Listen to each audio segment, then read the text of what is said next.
Hi, I'm Austin, and this is the Therapy Diaries.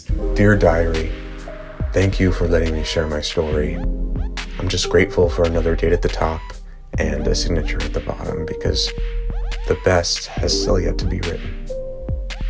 Love dearly, Austin. I had my MFT grad student interview. So I'm thinking of two schools right now.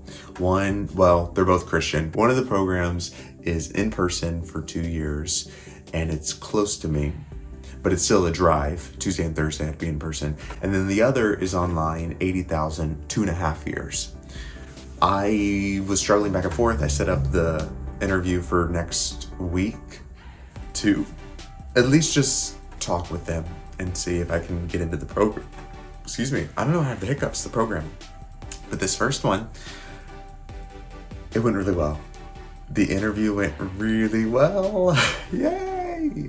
It was nice. The faculty advisor, the professor in the program who graduated the program, he asked us 5 questions. And this is to help prepare you for your interview for your grad school. The questions were all about your why. Why do you want to be a therapist? We were advised to read our statement of purpose prior to the interview, and then we set up on Zoom for 10 minutes prior while everything was getting situated with the technical side of things.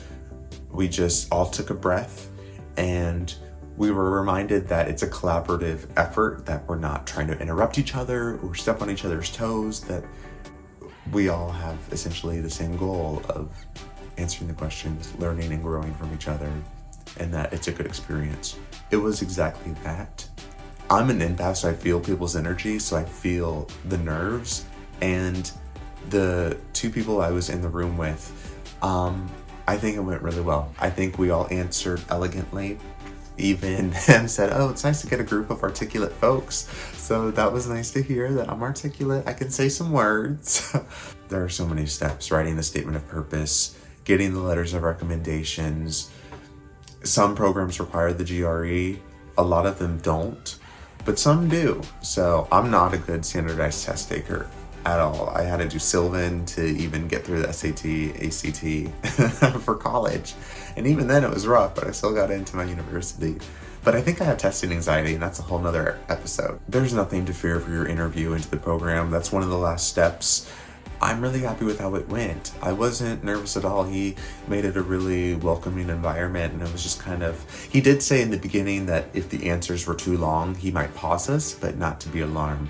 So I try to stay on topic as much as possible, keep it short and succinct and clear. And I would just say that in general, because not a lot of us listen for long. So to keep a clear point of knowing where you're going in the direction of what needs to be communicated, you want to answer the question, not the question that you want to answer, the question that actually is the question. Because he's basing the decision off of how you answered the question.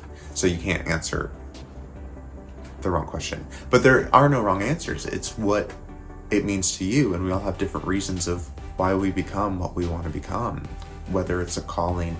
I found it fascinating hearing other people's stories. I was nervous before, but then I took a deep breath,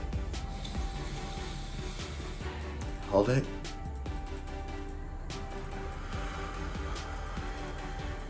and released it. Like through a cocktail straw. Just release it. And then shake it out, let it all go. Just be yourself, answer truthfully, and don't feel that you have to share the depths of your soul, because it seems like you might need to if someone else opens up about something. But don't do that just because someone else is. Just share your truth. And I love one of the points that I made, that it's about finding your truth and sharing it with others, and that's what therapy is for me.